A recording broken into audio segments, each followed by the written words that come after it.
FM. Da escala do ouvido à escala do coração, da escala da cidade à escala da mão. Estamos aqui com a ilustre presença do designer, professor e investigador Eduardo Beires, desta vez certo.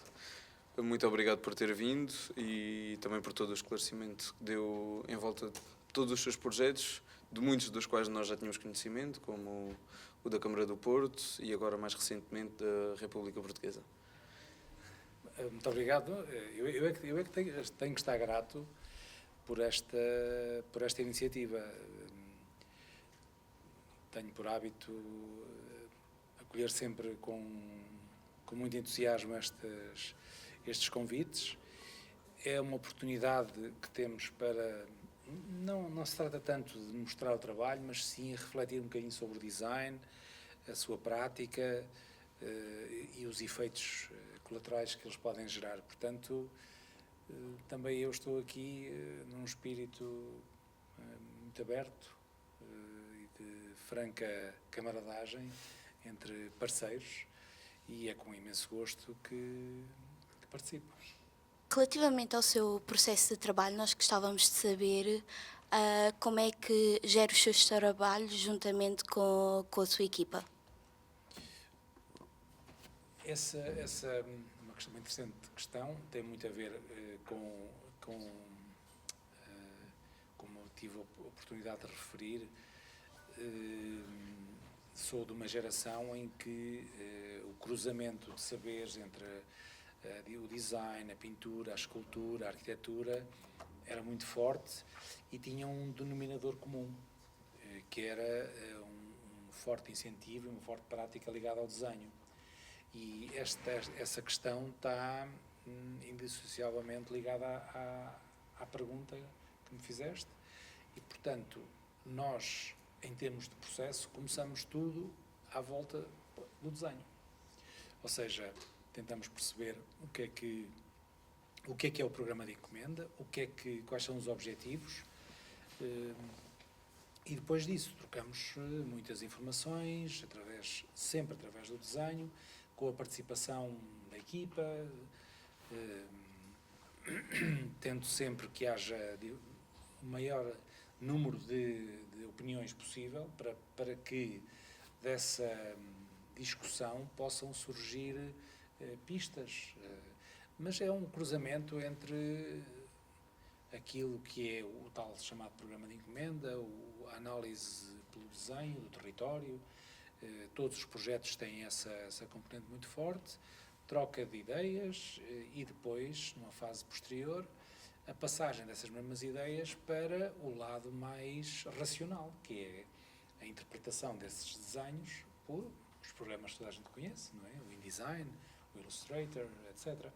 Portanto, e quando nós trabalhamos a esse nível, abandonamos a componente mais emocional e passando a trabalhar com a componente mais racional, mais cartesiana. Portanto, os programas permitem-nos trabalhar com números, não é? E transformamos em números aquilo que o desenho acabou por fazer.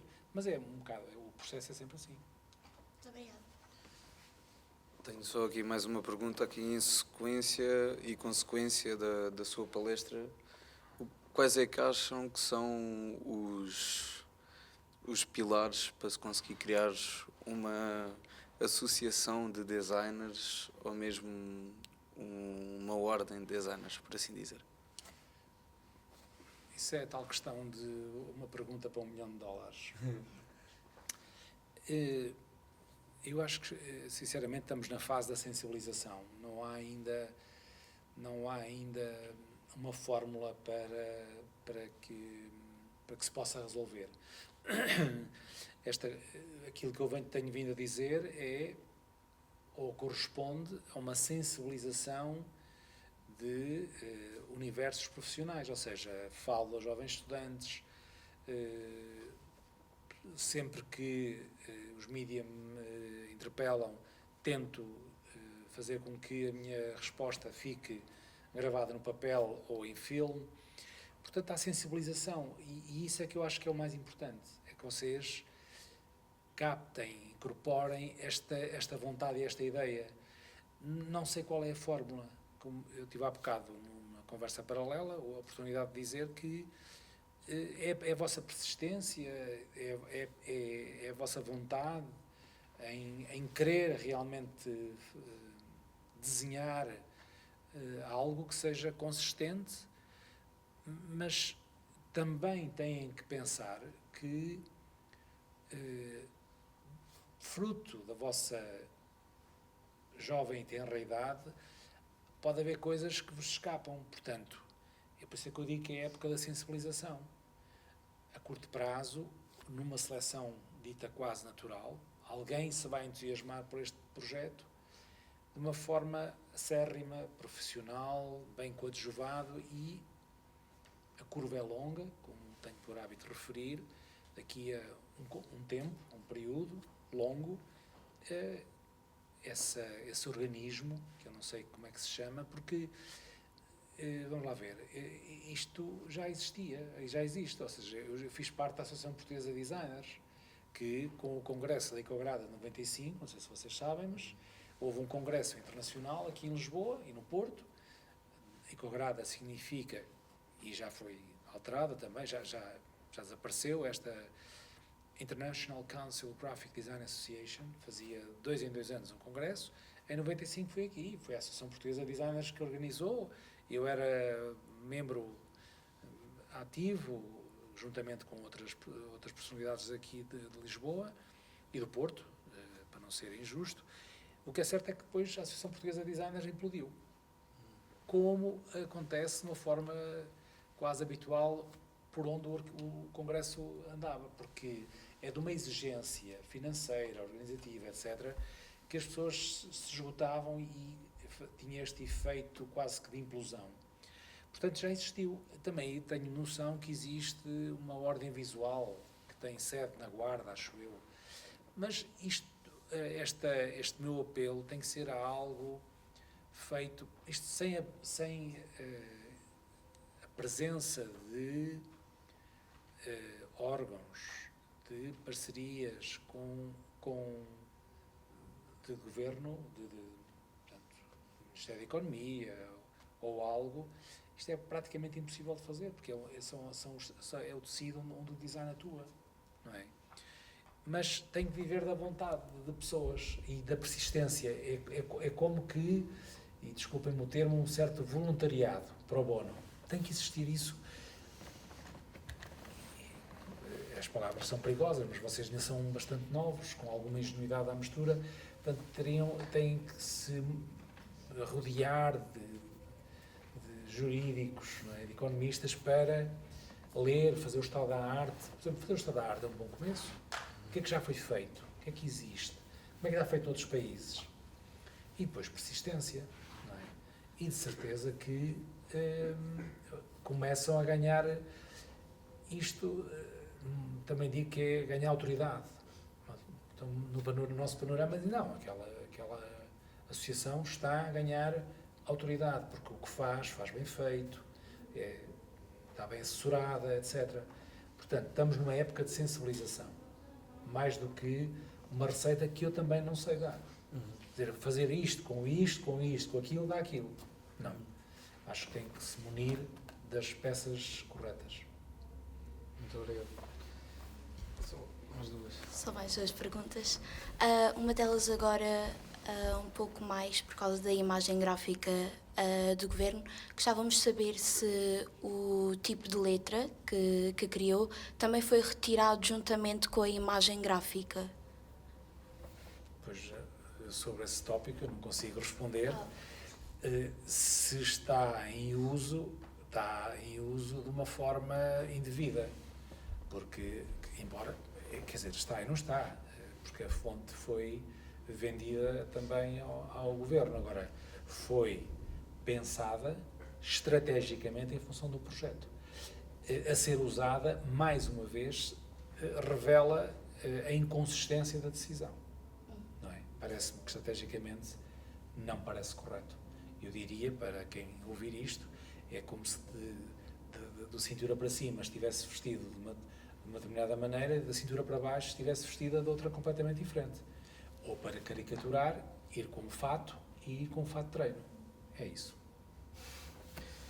Só aqui para a última pergunta, quais é que acha que são as repercussões para o design e para o design português de esta decisão tomada pelo Governo sobre o seu próprio trabalho? Se conseguisse falar um bocadinho mais perto do microfone. se faz favor. A questão são os piores, honestamente. É um péssimo exemplo. Revela que as pessoas não tiveram interesse em perceber a profundidade do projeto. Revela que não tiveram preocupação de perceber a estratégia. Não têm conhecimento sobre a natureza do projeto. Há um alinhamento total. Não tiveram a preocupação sequer de me abordar no sentido de algum esclarecimento. Também não tinham que ter, mas de qualquer das formas não sou o centro do mundo. Mas, sobretudo, a forma como o fizeram parece-me um bocadinho a despropósito. É lógico que uma decisão destas não interfere com a vida dos portugueses no dia-a-dia, mas passam a mensagem de uma enorme irresponsabilidade. Eu deixo muito o caso, imaginem que referi há bocado, que alguém chega a uma empresa e anuncia à massa salarial, à massa laboral, aos seus colaboradores, aos trabalhadores, diz assim, olha, a marca mudou. E as pessoas questionam-se, quer dizer, já não é só a questão da autoria, é também a questão do efeito dessa mesma decisão. Porque não houve interesse em perceber a dimensão e a profundidade do projeto. Não há. E a própria, vocês próprios aqui reconheceram nesta conferência que há muito ainda por revelar e por explorar, não é? Portanto, é uma decisão um bocadinho precipitada, mas é a que é com ela que temos que viver. E não acha que, de qualquer das maneiras, mesmo que não tenha sido a atitude mais certa, apesar de terem virado o foco para o design de comunicação, não pode sair daí nenhuma repercussão positiva, como outras pessoas a darem mais valor? Ou... Esse é o lado perverso da coisa, ou seja,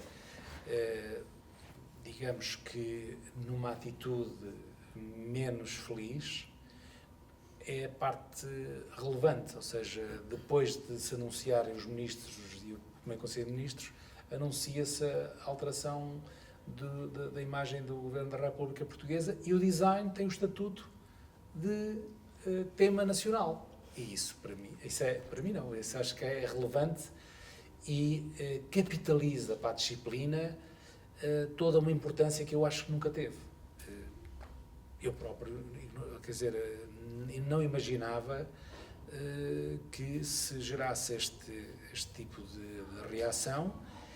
Eu acho que vai ficar para a história. Acho que no curtíssimo prazo as pessoas vão perceber o que é que realmente deitaram fora, porque foi a água do banho e o bebê, deitaram fora as duas coisas. E vai ficar para a história, mas sem dúvida nenhuma que o lado positivo é que o design foi tema nacional. E é nesse sentido que eu acho que se deve capitalizar um momento.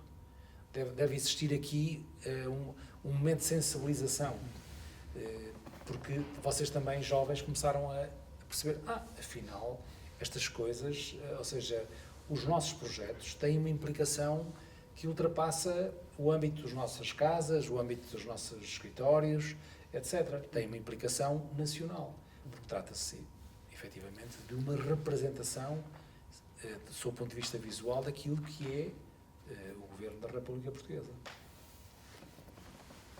Muito obrigado mais uma vez pela palestra e aqui por esta pequena entrevista, a primeira a sair aqui em Portugal. E o resto, um bom trabalho e boa sorte para as ameaças de morte. Não é verdade? Boa sorte para as ameaças significa que se concretizem? Não, que haja menos, pelo menos. Ok. Muito obrigado. Obrigado, eu. E bom trabalho. Obrigada.